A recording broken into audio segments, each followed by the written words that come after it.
De 10 segundos. Gracias.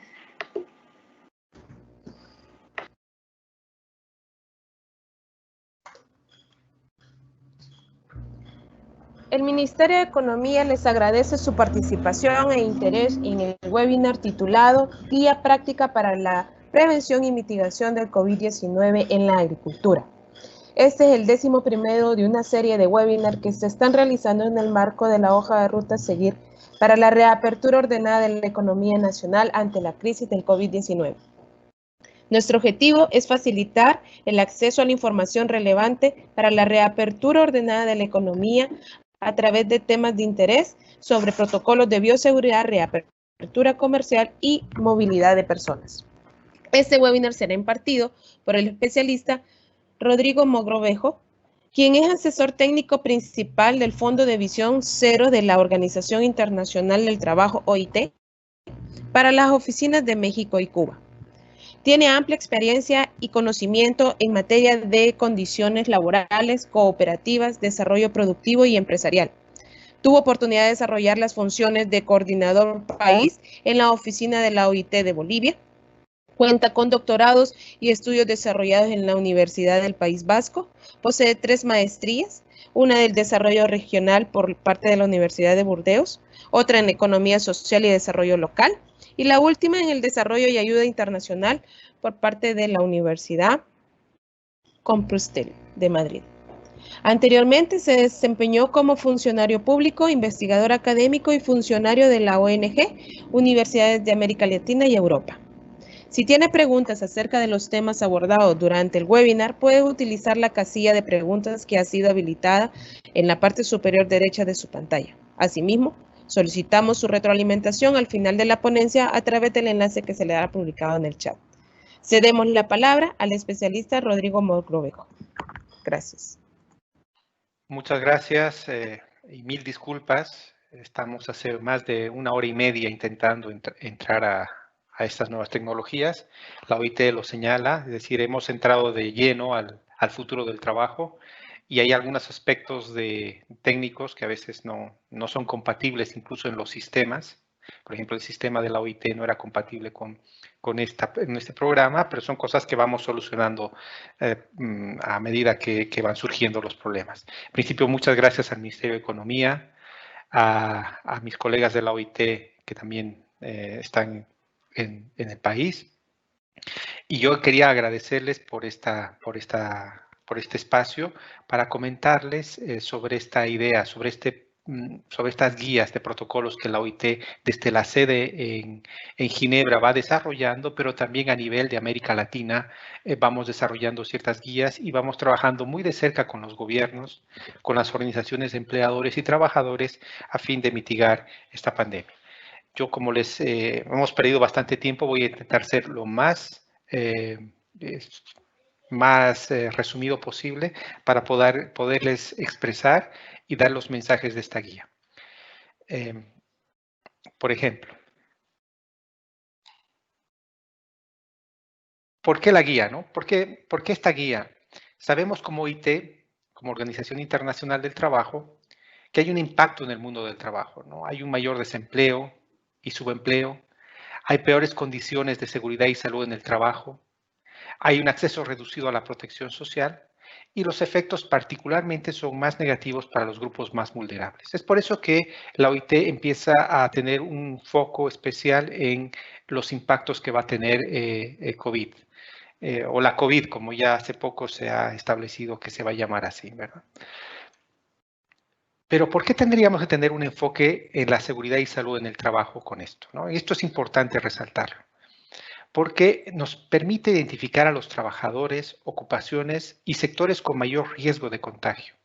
Vamos a aterrizar en el sector agrícola, pero les doy un panorama un poco más genérico. Nos permite implementar medidas de control y prevención basadas en la evaluación de riesgos. Si bien estamos en un riesgo netamente biológico, el enfoque de seguridad y salud en el trabajo nos permite tener unas medidas de control y prevención más amplios y más integrales. Después, en colaboración con las autoridades de salud pública, nosotros pretendemos difundir información sobre estas medidas de prevención y protección para reducir la propagación de las enfermedades infecciosas. ¿Y por qué nos hemos enfocado a la guía agrícola en América Latina especialmente? Porque consideramos que el suministro de alimentos es una actividad esencial y crítica que debe garantizarse especialmente en estados de emergencia sanitaria. Y es por eso que hacemos especial énfasis en este sector. Si bien estamos trabajando en otros, el objetivo de esta sesión es hablarles sobre esta guía agrícola, ¿no? Pero antes, decirles que todos estos elementos y todos los protocolos que la OIT lanza se respaldan en las normas internacionales del trabajo. Lo voy a reiterar porque no es obvio, muchos participantes no lo saben, pero la OIT es un organismo tripartito. Es la única agencia de Naciones Unidas que es tripartita, es decir, lo constituyen gobiernos, lo constituyen empleadores y trabajadores, organizaciones de empleadores y organizaciones de trabajadores. Y el fin último de esta organización es el establecimiento de normas internacionales del trabajo. Y, por ejemplo, tenemos una norma que es la 155, que es el convenio número 155, con su respectiva recomendación 164, sobre seguridad y salud de los trabajadores. No estoy seguro si en El Salvador se ratificó el 155, y le pido a mis colegas ahí que me lo ratifiquen o no. Pero en muchos países de la región está ratificado este convenio. ¿Y qué establece este convenio internacional en temas de seguridad y salud en el trabajo? Establece especialmente las funciones y responsabilidades de los empleadores, pero también de los trabajadores. Por ejemplo, ¿cuáles son estas responsabilidades de los empleadores?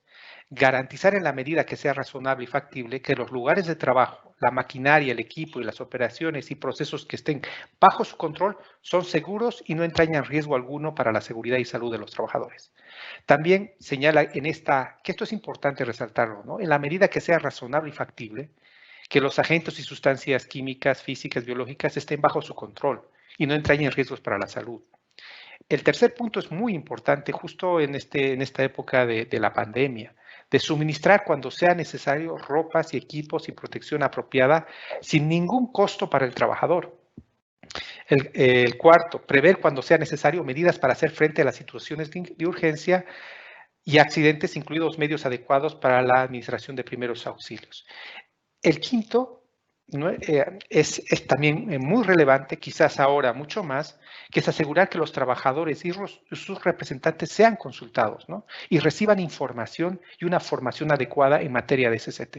Mire, esta recomendación es de ya años pasados, pero establece estos criterios que aún lo estamos empleando, es decir, las responsabilidades del empleador, de garantizar estos medios y recursos para que los trabajadores no estén protegidos. Pero también los trabajadores en el convenio establecen que tienen derechos y responsabilidades. Primero, los derechos. Los trabajadores, según este convenio internacional, tienen el derecho a interrumpir una situación de trabajo si cree que por motivos razonables, esta entraña un peligro inminente y grave para su vida o su salud, sin sufrir consecuencias injustificadas, es decir, sin que por ello se lo tenga que despedir. Después tiene derecho a recibir información y formación adecuada sobre SST, y ahí lo resalto. Los trabajadores tienen derecho a recibir información y formación, mucho más en esta época de la pandemia. El derecho de informarse y ser consultados, como decíamos, era una responsabilidad de los empleadores, pero es un derecho de los trabajadores. Y especialmente tienen una gran responsabilidad los trabajadores, que es de cooperar con el empleador en el ámbito de la seguridad y salud en el trabajo. Es decir, cumplir las instrucciones y procedimientos de seguridad y salud y utilizar correctamente los equipos de protección personal. Informar a sus superiores de las situaciones de trabajo peligroso. Se dan cuenta que no solo son derechos, sino también una responsabilidad importante de poder cooperar con el empleador para que estas medidas no afecten a otros trabajadores. Además, en este enfoque, la protección de los trabajadores contra el riesgo de contagio durante el brote es importantísimo, ¿no? Y ahí nosotros establecemos un criterio que es la evaluación del riesgo de contagio en el trabajo. Es decir, analizamos la probabilidad de exponerse al contagio teniendo en cuenta las características de la enfermedad infecciosa y la posibilidad de que los trabajadores puedan encontrarse con personas infectadas o puedan estar expuestos a entornos o materiales contaminados. Esto es importantísimo. En la evaluación, la probabilidad es fundamental. Y también la gravedad de los resultados sanitarios resultantes, teniendo en cuenta los factores que se consideran, ¿no? Que afectan a cada una de las personas. Es decir, en la evaluación, nosotros en seguridad y salud en el trabajo evaluamos la probabilidad y la gravedad. Como ustedes saben, la OIT no ha dejado de lado el tema de los trabajadores informales. Si bien muchos sistemas de gestión de seguridad y salud en el trabajo están enfocados para las empresas más formales, manufactura, maquila, etcétera, estamos hablando de un sector agrícola donde tiene bastantes trabajadores informales y en el comercio también, ¿no? Que tienen que trabajar a pesar de las restricciones de movimiento y de interacción social. No pueden cumplirme con las medidas y precauciones de SST por la falta de equipos o por la falta de sistemas o protocolos, etc. Y carecen de protección suficiente. Por ejemplo, el tema de protección social, licencia por enfermedad, prestaciones de desempleo, que sabemos que en la región carecemos de mucho de esto, especialmente la mayoría de la población. La OIT no es ajena a esta problemática y lo incluimos en esta guía agrícola que más adelante voy a describir.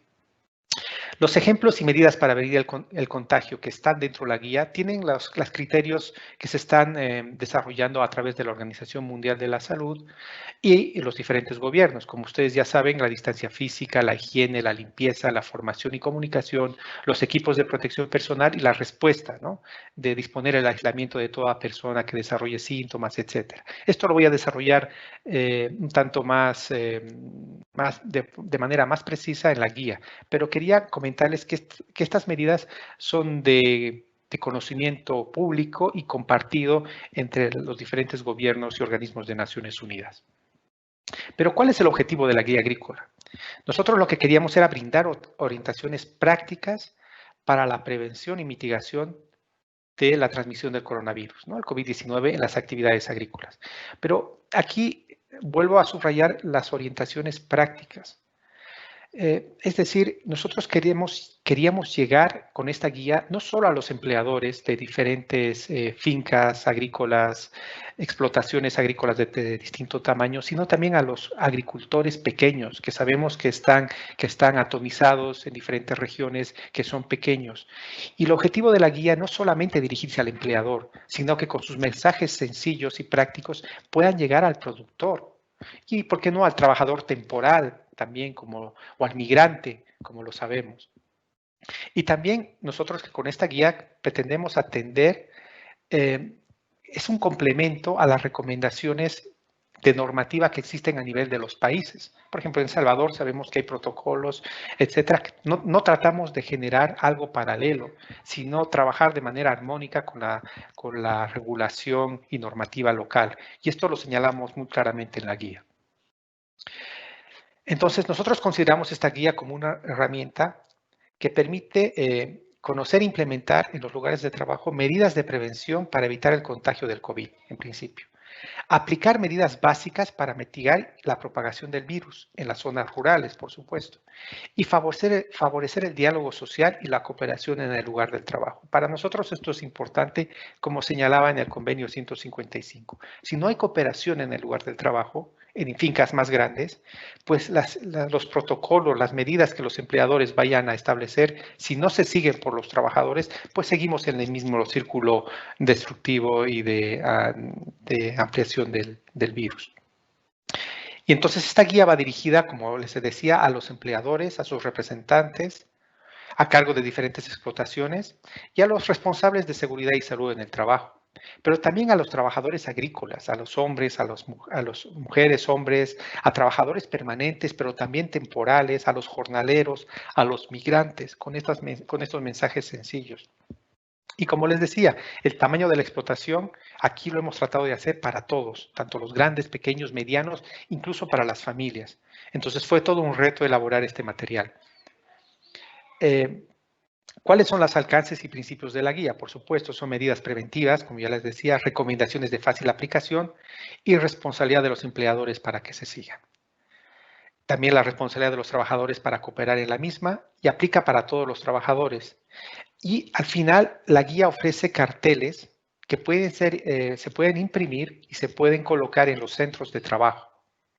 centros de trabajo o en diferentes localidades o pueblos o lugares donde la población lo pueda ver de manera sencilla. La OMS establece diferentes medidas muy dirigidas para la población en general. Estos materiales están muy dirigidos para el centro de trabajo y creo que es importante difundir este tipo de materiales y la guía lo tiene al final de todo, ¿no? La guía se compone de 4 grandes partes. Una política, planificación y organización. Una segunda parte de evaluación de riesgos y gestión y comunicación. Una tercera de prevención y medidas de mitigación que se subdividen según áreas de trabajo. Y por supuesto la última que son disposiciones para casos sospechosos o confirmados de COVID-19. Realmente estas 4 partes representan un pequeñito sistema de gestión de seguridad y salud en el trabajo. Es lo que queríamos alcanzar. Dentro de la primera parte de política de planificación y organización, lo que pretendemos en la guía es la designación de un grupo de trabajo o de un responsable que se haga cargo en la parte agrícola de estos temas de seguridad y salud en el trabajo. Esto es importante. En las empresas que tienen más capacidad, pues se genera un grupo.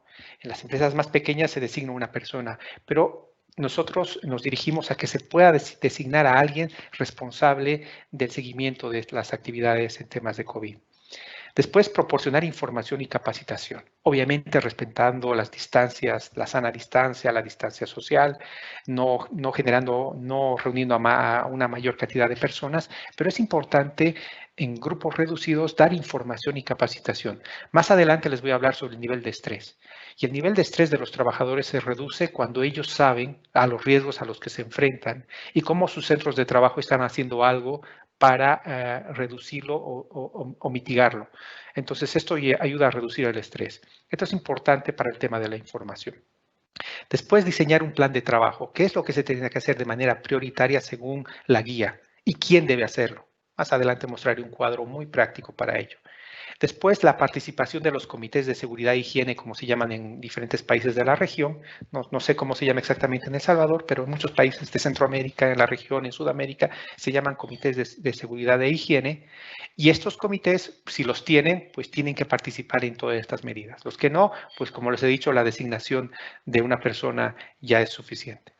Después, obviamente, en empresas mucho más grandes, la participación del responsable de seguridad y salud en el trabajo es fundamental. Esto estamos hablando de las fincas muy grandes, ¿no? Las que se dedican a exportación, etcétera. Como les decía, tenemos un cuadro muy claro que nos ayuda a planificar las acciones, donde establecemos diferentes espacios para señalar en qué lugar o sitio de trabajo se va a hacer diferente medida preventiva y de mitigación. ¿Quién la va a realizar? ¿Cuándo la va a ejecutar? ¿Con quién se va a coordinar para ejecutar esto? ¿Y cuál es la prioridad de esa actividad o esa medida? Tan simple como esto para el sector agrícola. No queríamos desarrollar herramientas que no son reales en la práctica para los diferentes, especialmente productores más pequeños agrícolas. Con herramientas tan simples como estas, les ayudamos a generar un plan acorde a sus posibilidades. En la segunda parte de evaluación de riesgos, gestión y comunicación, señalamos que es importante la evaluación y jerarquización de los ambientes y puestos de trabajo, donde obviamente se tiene que evaluar dónde hay más riesgo, ¿no? La capacitación a la gerencia, a trabajadores y a sus representantes sobre las medidas de prevención. Lo que estamos haciendo, por ejemplo, en Honduras, en México, en Perú, en Colombia, es la capacitación a diferentes gerentes, es decir, los gerentes en entidades agrícolas y los gerentes en muchas empresas estaban muy desligados o no conocían la profundidad temas de seguridad y salud en el trabajo. Lamentablemente, para mí no, porque yo soy un especialista en el tema, pues el área ha permitido que que la temática de seguridad y salud del trabajo se ponga en primera línea, pero muchos desconocen sobre su forma de gestionar, sobre sus principios, sobre incluso su terminología. Entonces es importante capacitar a los gerentes y a los trabajadores mucho más en esta época sin precedente. Y después, por supuesto, aplicar los protocolos establecidos por las autoridades de salud a nivel local y nacional. Esto es importantísimo de poder coordinarse con lo que se está haciendo a nivel local y nacional. Luego, en la tercera parte sobre la prevención y medidas de mitigación, la guía establece diferentes subapartados. Es quizás la parte más desarrollada de la guía, porque aquí da mensajes prácticos sobre cómo es el control de acceso, qué se tiene que hacer en el control de acceso, cómo se tiene que medir la temperatura, cómo se tiene que utilizar y lavar los instrumentos o desechar los instrumentos para este tipo de medición. Se habla de diferentes aspectos de higiene personal al entrar a los centros de trabajo, pero dentro de los centros de trabajo, o incluso en las viviendas de diferentes productores y productoras agrícolas. Se habla sobre procedimientos de limpieza y desinfección de las instalaciones en los centros de trabajo, mucho más hay manipulación de alimentos. Y también procedimientos de limpieza de superficies potencialmente contaminadas. En el momento de que se detecta que hay una persona que dio positivo al COVID, pues cuáles son los procedimientos de limpieza especialmente en este caso, ¿no? También se hace un énfasis a las personas, al personal susceptible, vulnerable, es decir, las personas que sufren, que están embarazadas o que tienen alguna enfermedad, y cómo cuidar a estas personas sin entrar a un aspectos de estigmatización o de discriminación porque son personas vulnerables, ¿no? Otro aspecto de relevancia, y esto nuestros socios en México, agricultores, nos lo hicieron notar, es que el transporte y traslado de los trabajadores agrícolas es muy común en diferentes países de la región. Y cómo mantener criterios claros y estandarizados sobre el transporte y traslado, ¿no? Manteniendo relativamente una circulación del aire en los transportes, tratar de alejarse un tanto de uno de otro, utilizar los cubrebocas o mascarillas, etcétera. Y tenemos otra medida que es menos importante, pero que ahora adquiere cada vez mayor relevancia para la OIT, incluso ha sacado una nueva guía el día de ayer que voy a compartir, que es el manejo del estrés. Es decir, los nuevos gerentes y las nuevas empresas, no solo del área agrícola a nivel general, se están enfrentando al manejo de estrés, de aspectos psicosociales a través de la pandemia, ¿no? Y es algo que se tiene que empezar a manejar. La última parte de la guía tiene que ver con las disposiciones para casos sospechosos o confirmados del COVID.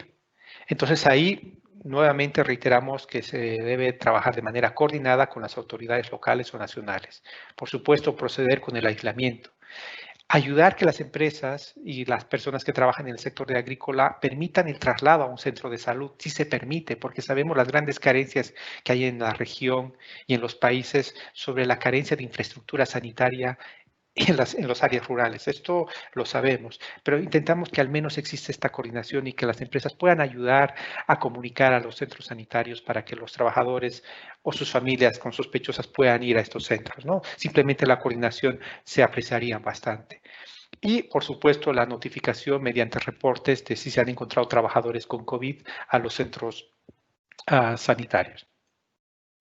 Como les comentaba, la guía al final tiene materiales complementarios en apoyo a la guía, es decir, tiene diferentes pósters, tienes en concreto 7 que tienen que ver con el lavado correcto de las manos en los centros de trabajo, la higiene personal de los trabajadores una vez que terminan la jornada laboral y tienen que regresar a sus casas, o donde hay albergues donde trabajan los trabajadores agrícolas, qué procedimientos tienen que seguir. Sobre la información sobre posibles contagios también, es importante que ellos sepan cómo se contagia. La limpieza y desinfección de las instalaciones para que todos lo tengan claro, tanto los empleadores como los trabajadores. Se ponen diferentes carteles. Después la protección en el lugar de trabajo con diferentes equipos de protección, el uso de mascarillas, guantes y el manejo de estrés. Ven estos pósters, esto es lo que elaboramos, con bastantes imágenes y con muy poco texto para que se puedan imprimir y colocar en los diferentes centros de trabajo. Además, la guía tiene en el link que voy a compartir ahora con el Ministerio de Economía, donde ustedes pueden descargar la propia guía, también tienen 4 spots radiales para que se pueda difundir los mensajes de la guía a través de diferentes radios, televisión. Existen aquí, por ejemplo, donde yo estoy basado en México, existen diferentes coches que van mandando mensajes a través de este tipo de comunicación. Tenemos estos spots que los pueden descargar también y están a su disposición, donde se habla sobre la higiene personal y lavado de manos, la protección contra el coronavirus en el lugar del trabajo, la limpieza y desinfección en las instalaciones y personas vulnerables y síntomas y salud, ¿no?, que tienen que ver con el COVID. ¿Por qué son importantes y cómo se diferencian con los otros materiales que están siendo propagados por el Ministerio de Salud o por la OMS? ¿En qué estas están dirigidas para los centros de trabajo? Y esto lo hace de cierta manera distinto a los otros materiales, pero están muy bien coordinados con ellos, ¿no? Ahí está el link, como ustedes lo pueden ver, donde voy a pasar esto a los organizadores del evento para que ustedes puedan descargar el material. Sin embargo, una vez que ha terminado esto, me gustaría centrarme en otros aspectos que considero son importantes. Los productos químicos. Si bien en la guía se establecen los productos químicos, nosotros como OIT lo establecimos en el reporte del 28 de abril, que es el Día Internacional de la Seguridad y Salud en el Trabajo, que los productos químicos están siendo usados de manera desproporcionada y hay que tener cuidado. Porque, por ejemplo, se está utilizando el hipoclorito de sodio y el amonio cuaternario, ¿no?, para desinfectar diferentes espacios. Pero el hipoclorito de sodio comercial está bien, pero a veces el hipoclorito de sodio puede usarse en otras proporciones y esto puede conllevar a mayor riesgo en temas de pulmonares, afectar la fertilidad y afectar síntomas de asma.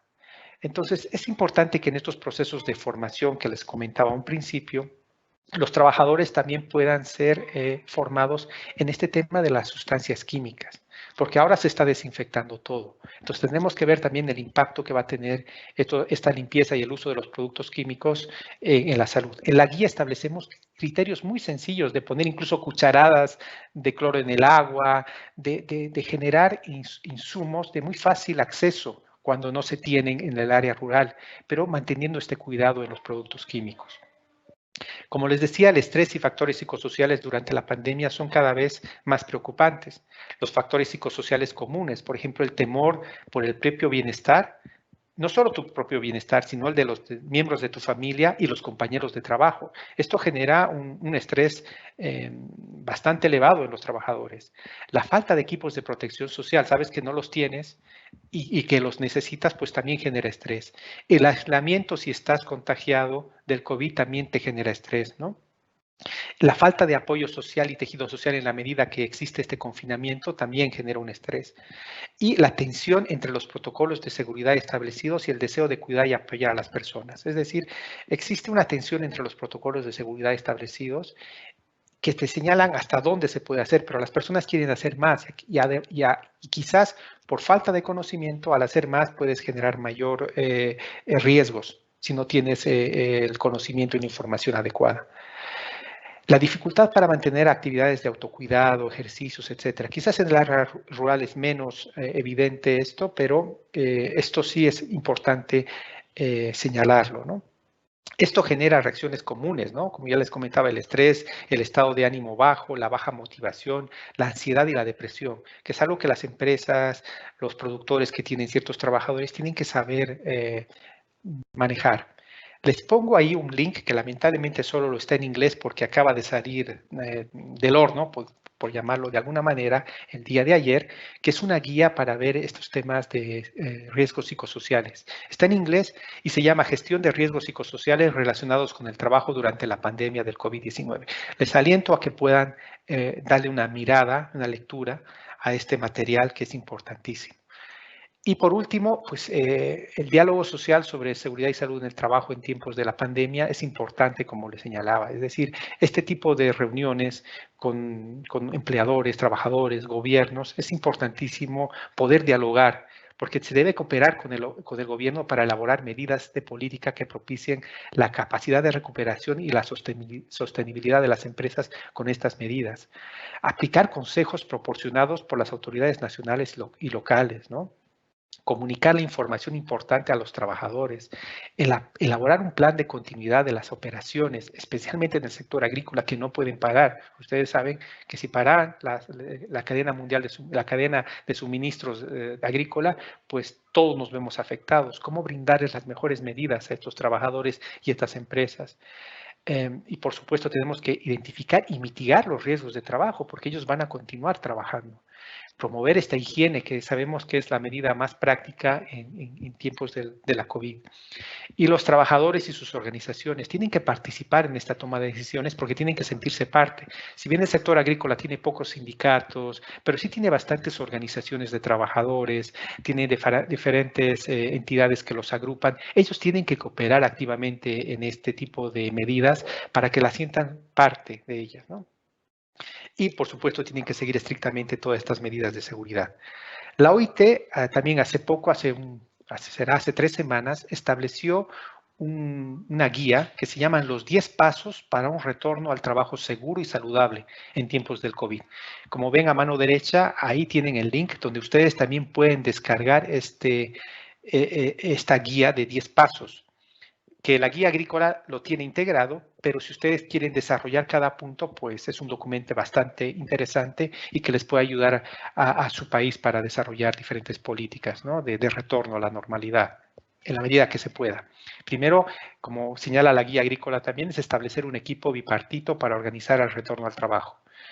El segundo es decidir quién regresa al trabajo y cómo. Obviamente, prestando atención en las personas más vulnerables, las personas mayores, con enfermedades, embarazadas, etc.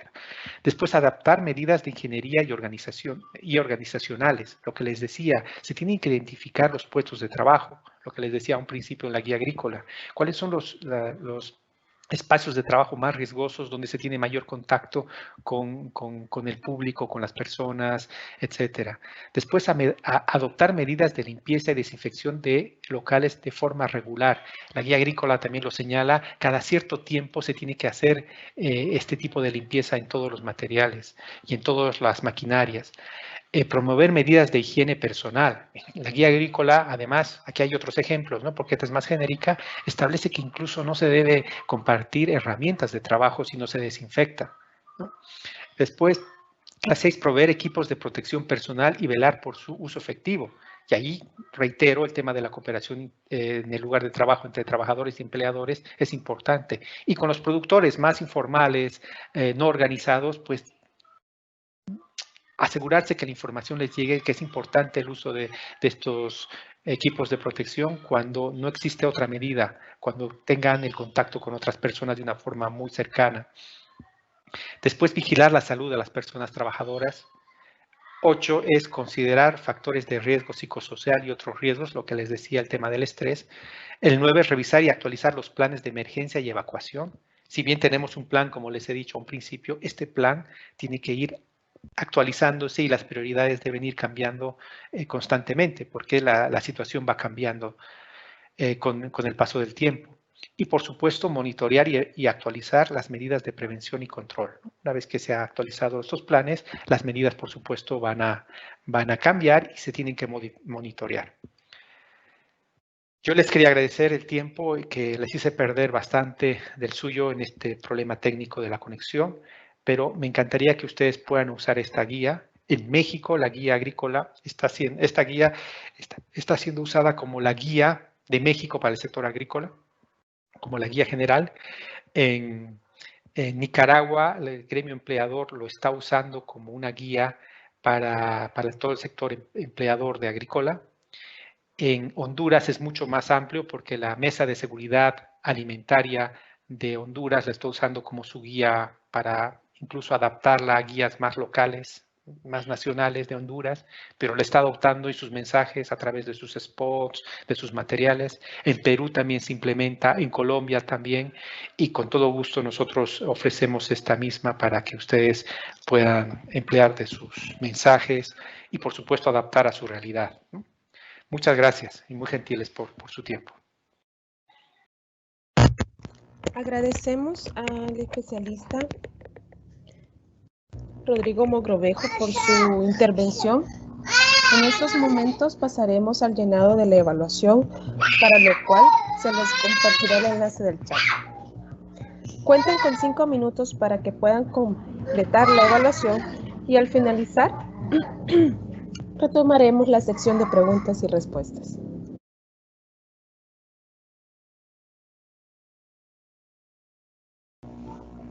Agradecemos a todos por su retroalimentación, ya que de esta forma nosotros podemos incluir sus solicitudes y observaciones en próximo webinar. Nuestro productor nos indica que no hay preguntas para la ponencia, por lo que pasaremos a darle las gracias al señor Rodrigo Mogrovejo por compartir de su tiempo de manera voluntaria para el apoyo del webinar, el cual ha impartido el contenido que ha sido de suma importancia para conocer más sobre la aplicabilidad del tema. De igual manera, les agradecemos a cada uno de ustedes por acompañarnos hasta el final de este webinar e invitarlos al siguiente que realizaremos el día miércoles 24 a las 8:30 am, el cual será impartido por el especialista Rodrigo Tona, representante de la empresa Termoencogibles, con el tema Reactivación Empresarial Sostenible, Residible e Innovadora, caso Termoencogibles. Los esperamos en los próximos webinars que estaremos realizando en el marco de la hoja de ruta a seguir para la reapertura ordenada de la economía nacional ante la crisis del COVID-19. Damos por finalizado este webinar. Tengan todos muy buenos días.